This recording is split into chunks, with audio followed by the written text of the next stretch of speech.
Ini mesinnya sudah kita turunkan, Suzuki Airyo-nya yang kemarin di towing dari Kendal. Nah, kita mau cek nih olinya. Informasi di awal adalah overheat dan sudah tidak bisa di starter ya, karena sudah ada air di sistem-sistem yang lain-lainnya. Nah, ini kita buka nih, yang keluar dari oli itu air terlebih dahulu seperti ini. Nah, ini air coolant-nya dia ada di bagian bawah oli ya, jadi tidak bercampur dengan olinya karena sudah berdiam diri di 2 hari ya. Nah, setelah airnya keluar, olinya baru keluar. Assalamualaikum warahmatullahi wabarakatuh. Halo semuanya, ketemu lagi sama saya Sungging Trenggono di channel saya SCMB TV. Hari ini kita masih full di bengkel untuk ngerakit unit Avanza ngerakit 2 itu. Ada beberapa part yang baru kita dapat dan kita mau ngerakit 2 mesin itu. Kita kedatangan mobil Suzuki Airyo. Ini Suzuki Airyo yang generasi terakhir. Nah, ini dulu itu sempat ikut free check kurang lebih 2 tahun yang lalu di Jepara, waktu pas saya mengadakan free check di Jepara. Hampir 2 tahun mungkin ya. Dan waktu di sana itu biasanya sudah saya sarankan hati-hati terkait dengan overheat. Saya bilang gitu kan, tolong selang-selangnya diperhatikan. Kemudian kalau perjalanan jauh jangan terlalu dipaksakan gitu toh. Nah, ternyata itu kemarin 3 hari yang lalu telepon itu posisi ada di Kendal, mobilnya overheat karena selang bypassnya itu pecah, selangnya pecah, jadi overheat di sana. Terus komunikasi akhirnya mobilnya di towing ke sini, di towing dari Kendal ke sini 1,5 juta kalau nggak salah kemarin saya tanya towingnya. Dan ini kita mau bongkar. Nah, ini kan banyak sekali bocor-bocor. Kemudian kita temukan tuh banyak sekali hal-hal yang ini pernah dibongkar, dilem-lem seperti ini. Nah, ini udah pecah semua seperti ini, makanya ini cuma dilem-lem aja. Nah, seperti ini. Nah, ini posisinya adalah penutup untuk jalur air di sini. Nah, itu dulu mungkin pas ngelepas cover timingnya ini nggak ngerti kalau di sini ini cara ngelepasnya bagaimana. Jadi dipatahin gitu ya bautnya. Ini ada bautnya di sini 2 patah semua, dipatahin. Jadi yang seperti ini menurut saya pengerjaannya ya kurang bagus ya. Nah, akhirnya ini kita mau carikan ini juga. Terus bocor-bocor, ini bekasnya bocor-bocor di blok. Jadi kalau ada yang aneh seperti ini ada tetesan air dari selang pipa ini. Jadi ketika teman-teman pakai air biasa, itu pasti jadi keropos-keropos gitu loh ya. Nah, ini keropos-keropos seperti ini, kemudian ini bocor-bocor di sini ya. Nah, ini bocor ya, bekasnya netes. Ini sini selang ini selang-selang ini sangat-sangat rawan sekali dengan yang namanya air biasa. Ini kita harus buatin lagi, ini udah keropos. Ini kita harus ganti, udah keropos. Nanti kalau kita nggak ganti, ketika ada keropos begini, habis selesai bongkar mesin peremajaan, ini jadi masalah besar nantinya.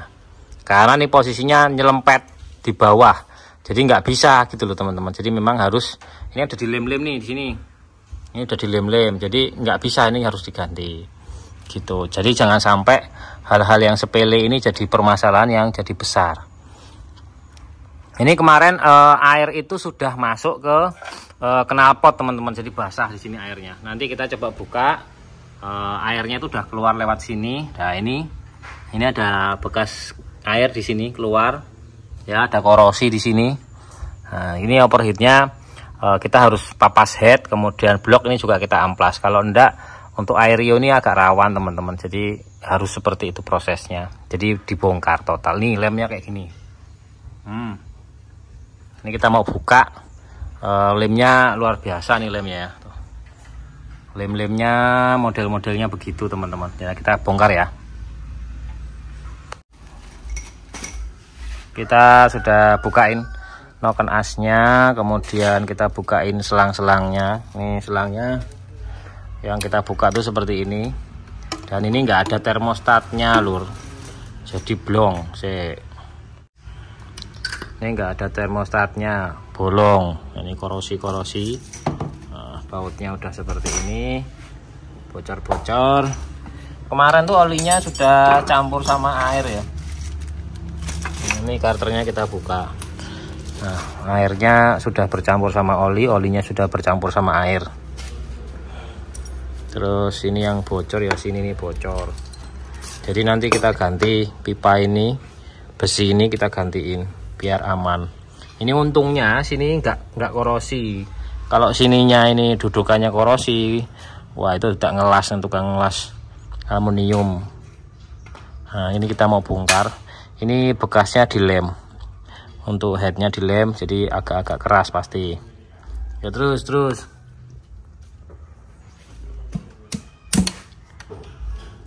belakang wis. Ini dilem kasih. Yuk kita buka untuk sing headnya. Nah tuh, waduh sekarang ya. Yang seperti ini ya, ada airnya dan udah korosi dalamnya seperti ini. Jadi memang nggak boleh secara lama, sampai 1 minggu didiamkan, itu di sininya bisa habis ya teman-teman ya. Nah kayak gini tuh, air semua masuk ke dalam karena kan tipis ya nih. Nah ini tipis, ini kita bersihkan, nanti korosinya sampai mana nih kita nggak tahu nih. Kalau korosinya banyak ya mau ndak mau harus di nganu dilas gitu. Hati mas, goreng mas, taruh sini aja apa atas ini ya. Nah ini HT. Oh HT korosi ini akibat pemakaian air biasa gitu toh. Pegangin mas. Nah ini loh.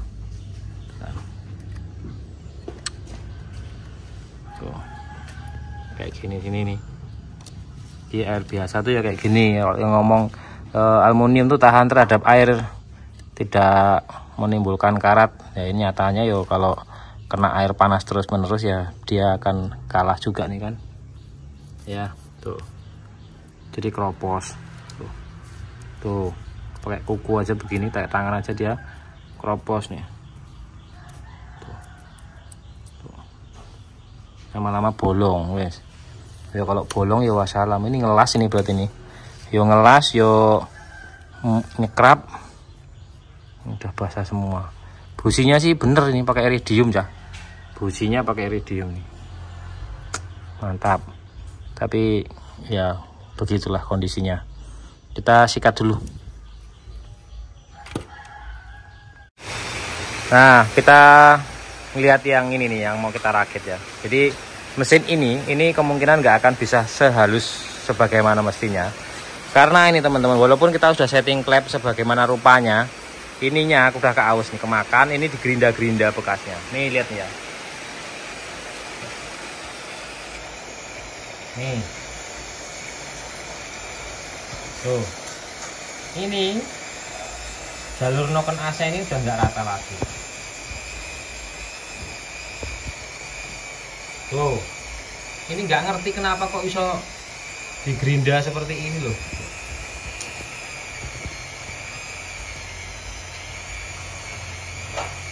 Ini kemakan ini nih. Harusnya dia setengah lingkaran ya, karena kan ini lingkaran nih. Nah seperti ini harusnya. Nah ini cowak nih. Terus yang sebelah sini ya sama ini.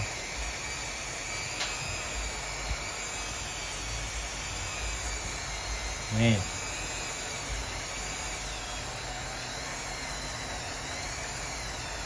Ini dikikir-kikir gak jelas. Yang ini juga sama, dikikir-kikir gak jelas. Nah ini masih asli nih. Ini. Tapi baret-baret ya. Tuh. Ini asli. Yang ini masih asli. Nah yang sini tadi nih, yang belakang ini lah kok bisa dikikir-kikir sampai entek. Ini kayak kepiye ini gitu. Utek gitu. Aduh. Kalau ganti ini kan 13 juta, copotan 6 juta repot nih. Kalau model seperti ini ada yang copotan 2,5 juta, tapi bekas selepan juga, yang bekasnya kayak gini juga. Aduh, wis pusing aku ini. Ini kita kan sudah bongkar semuanya. Dan ini pistonnya ini ausnya lumayan banyak juga, jadi oblak juga. Jadi mau ndak mau untuk piston ini juga kita ganti. Kalau nggak kita ganti ya itu resiko bunyi kata-kata gitu ya. Ini seperti ini. Jadi kita ganti piston operasinya 0,50, ring seher kita ganti, metalnya semua kita ganti ya, karena baret semuanya nih teman-teman ya. Terus ini askreknya juga kita undersize nih. Tuh. Ini baret semuanya. Ini askreknya dibandingkan sebuah Avanza 1,5 pun ini besaran punya ini ya. Dan Aerio ini gede banget, mirip seperti punya Innova. Padahal Innova itu kan 2000 cc ya. Hanya memang dia jaraknya, langkahnya tuh kecil banget ini. Jadi jaraknya kecil, cuman sehernya gede banget. Oh, sehernya mirip punya Innova, jadi overbore ini modelnya. Oke teman-teman ya, jadi kondisinya seperti itu. Ini bloknya yang akan kita bawa ke tempat bubut. Ini baret-baret semua untuk metal-metalnya. Nanti kita bersihkan semuanya, kita slab atas bawah gitu loh. Terima kasih ya buat teman-teman semuanya sudah subscribe, like, dan komen. Semoga video ini bermanfaat. Dan unitnya ini sudah naik, mesinnya tinggal kita nunggu radiator ini belum selesai dari tempat bengkel radiator untuk dikorok. Kemudian starternya juga lagi diperbaiki, dibuka ya, starternya dibersihkan karena starternya cuma cetek-cetek aja. Jadi ini masih servis starter sama radiator. Insya Allah besok hidup gitu. Kalau yang ini lagi setting cinder headnya, karena dapat cinder headnya kan punya Sirion, jadi masih penyesuaian. Kemudian klepnya kita setting biar nanti kita masuk sudah oke. Gitu ya teman-teman semua. Wassalamualaikum warahmatullahi wabarakatuh.